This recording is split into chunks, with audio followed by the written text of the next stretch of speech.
Pada beberapa tahun terakhir, pemerintah terus mendorong pembangunan di seluruh wilayah Indonesia melalui Proyek Strategis Nasional atau PSN. Pembangunan ini sangat diperlukan untuk mendorong pertumbuhan dan pemerataan ekonomi nasional. Hingga akhir 2021, pemerintah sudah berhasil menyelesaikan pembangunan sekitar 150 PSN yang tersebar di berbagai wilayah Indonesia. Dengan masifnya pembangunan ini, maka visi Indonesia Maju 2045 sangat mungkin tercapai. Infrastruktur ini kita kerjakan dan nanti akan terus tetap dilanjutkan. Kemudian kita akan masuk ke agenda besar yang kedua, ini yang lebih sulit menurut saya, pembangunan sumber daya manusia. Dua hal besar ini akan menjadi sebuah fondasi kokoh bagi kita untuk menuju ke Indonesia Emas 2045.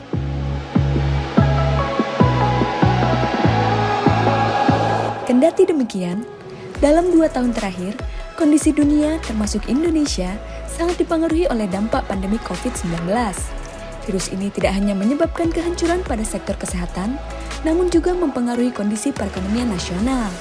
Penerapan kebijakan pembatasan berskala besar menyebabkan banyak warga yang kehilangan pekerjaannya dan membuat kegiatan perekonomian pun menjadi lumpuh.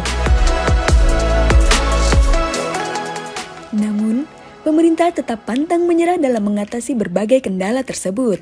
Sejak 2020, pemerintah dengan gencar terus berupaya mengendalikan penularan COVID-19, khususnya ketika lonjakan kasus terjadi akibat varian virus yang terus bermutasi. Hanya satu, kita bisa mengendalikan yang namanya pandemi COVID. Hanya itu.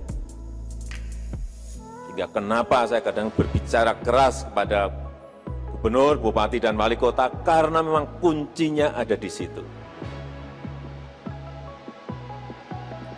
Tanpa kita bisa mengendalikan COVID, jangan berharap yang namanya pertumbuhan ekonomi itu ada. Pemerintah juga berkomitmen bahwa pengendalian virus ini harus dibarengi dengan upaya pemulihan ekonomi nasional. Hal ini mengingat kedua sektor tersebut sangat berkesinambungan, sehingga tanpa adanya upaya pemulihan ekonomi, maka taraf hidup masyarakat akan tetap terpuruk di tengah pandemi COVID-19 yang belum juga berakhir. Tantangan kita terbesar saat ini adalah bagaimana menyiapkan program pemulihan ekonomi yang tepat. Dieksekusi dengan cepat, dengan kecepatan.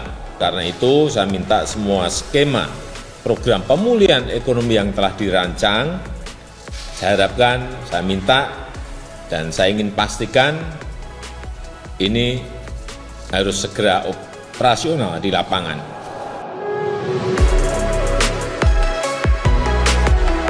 Berbagai upaya telah dilakukan untuk memulihkan perekonomian masyarakat, antara lain dengan memberikan sejumlah bantuan sosial, mendorong kegiatan industri, hingga terus melanjutkan proyek strategis nasional. Pemerintah juga bekerja keras untuk mempercepat program vaksinasi COVID-19 di Indonesia guna mencapai kekebalan kelompok atau herd immunity, sehingga masyarakat dapat kembali beraktivitas dengan normal.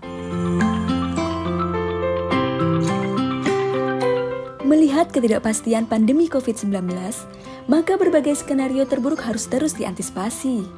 Terbaru, varian Omikron telah terdeteksi di Indonesia. Varian ini diketahui memiliki potensi penyebaran yang cepat. Oleh karena itu, peran aktif masyarakat sangat diperlukan untuk mencegah penularan varian virus ini. Melalui penerapan protokol kesehatan secara disiplin, maka penularan virus ini dapat ditekan guna menghindari lonjakan kasus di Indonesia. Berbagai studi termasuk laporan WHO menyebutkan varian Omikron memang lebih mudah menular.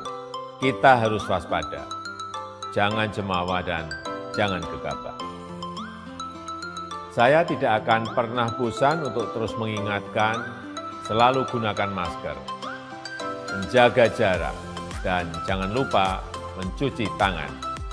Kita semua perlu menyadari bahwa perang melawan COVID-19 merupakan perang yang harus dilalui bersama. Dengan kesadaran diri untuk terus menerapkan protokol 3M, maka kita tidak hanya membantu mengendalikan penyebaran COVID-19, namun juga mendukung upaya pemerintah dalam melanjutkan proyek strategis nasional dan memulihkan perekonomian secara merata.